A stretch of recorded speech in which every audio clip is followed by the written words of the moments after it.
So it's no secret that there's some really strange things happening over at Lucasfilm. A lot of talk about a lot of factions and different groups within Lucasfilm. I don't know about all of that. One thing I do highly suspect, though, is that there is a lot of problems going on over there. The way they handled the Gina Carano thing really says a lot about what's going on over there for real, at least to me. I'm sure there's some people that have varying opinions on this, and that's fine. But there's a really interesting article here from Variety talking about Disney's new order leads to confusion and bruised egos. And they've got a couple of insiders that are talking about the restructuring of Disney's entertainment divisions and the changing of the guard as Bob Iger kind of works his way out and Bob Chapek takes a little bit more of power at the company. Now, the main thing that I'm focused on here is some stuff particularly where they talk about the entertainment division itself. I want to go over this passage with you guys. So we come down here. This is mostly, the beginning of the article is mostly about Bob and Iger, or the two Bobs, Bob Chapek and Iger, kind of talking about them not really being as close anymore and the way they're streamlining their entertainment divisions to make them work a little bit better. And apparently that all comes down to a guy named Alan Bergman. Now, he's not the main person of this video topic that I want to focus on. What I want to do, though, is explain what's going on here. So listen to this, and then we'll unpack it and talk about it because there's a lot to talk about here. Alan Bergman and his team will have to manage competing fiefdoms of power to ensure that the studio's various brands play nicely together.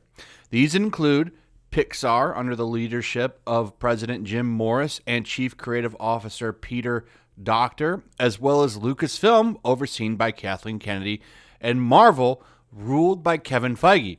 Of these heads, Feige is seen as the most essential executive, having proved his mettle with the massive success of the Marvel Cinematic Universe and streaming shows like WandaVision. After it was announced in 2019 that Feige would produce a Star Wars movie, there were rumors that he might assume more control of Lucasfilm. However, insiders say that Feige is fully committed with his Marvel duties and has no ambition to lead Lucasfilm or take more of a role. Few details have emerged about the Star Wars film he wants to make, and no production timeline has been set. There's a little bit more, but in there's a couple things that I want to point out. Lots of talk about Kevin Feige, barely any discussion of Kathleen Kennedy. Now, this year, from what I understand, I think this is the last year of her contract, and they haven't renewed it yet. So, I think that a lot of those rumors that they're trying to get rid of her, they might be true. I'm hesitant to think she's on her way out, but the big thing in this article to me is there's a lot of stroking of Feige's ego, but none for Kathleen Kennedy. They barely mention her. In fact, this is the only time she's mentioned pretty much in this entire article. I think one other time they mention her in this, just right here in this last one, but she barely gets talked about when it comes to power dynamics. And the author of this article spoke to, they quote, 4 insiders. A little talking about the importance of Kevin Feige, not a lot of talk about the importance of Kathleen Kennedy. I think it's pretty clear they don't want Kevin Feige to go anywhere. WandaVision was a pretty big success.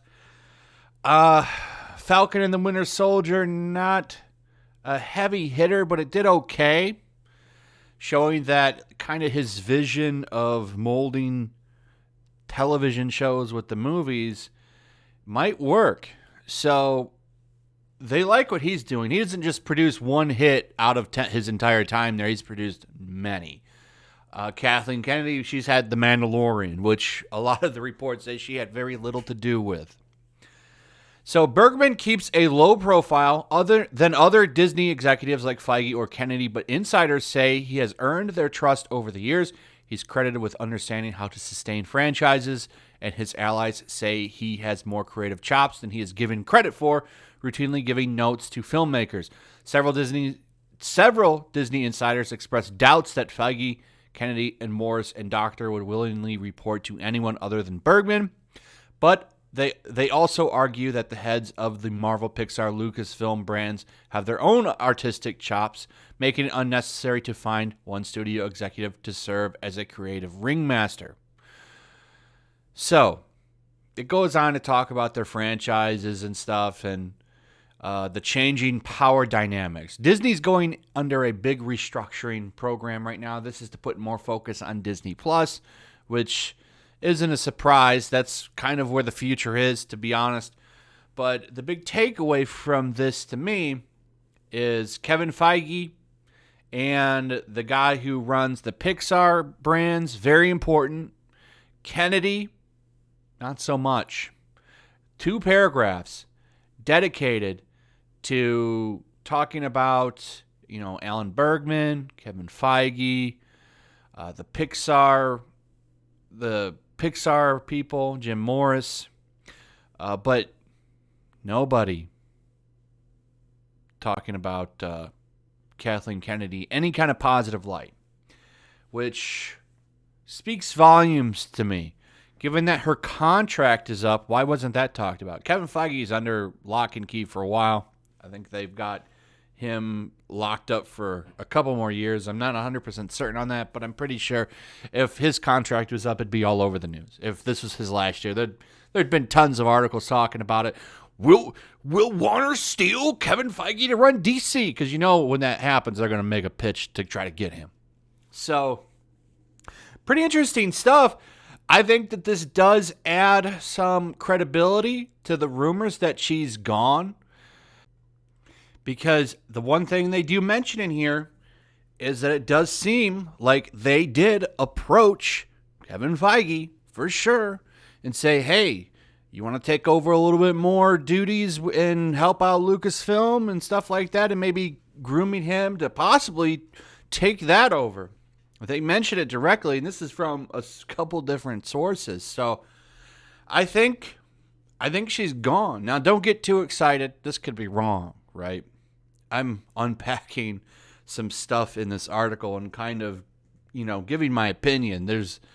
You need to take that idea of her getting fired just with a little bit of grain of salt until the year's up. But this is encouraging to me because if they could get somebody in there that's not so agenda driven, maybe we could actually get some more good Star Wars stuff on a regular basis instead of just finally getting a hit after 10 years. So, I don't know.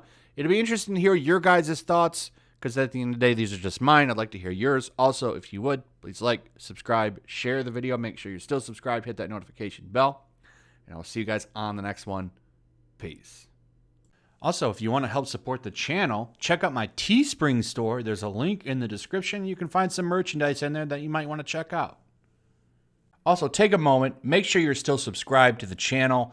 There's something going on right now, and they've been unsubscribing people. So just take a second and double check on that and subscribe if you're new.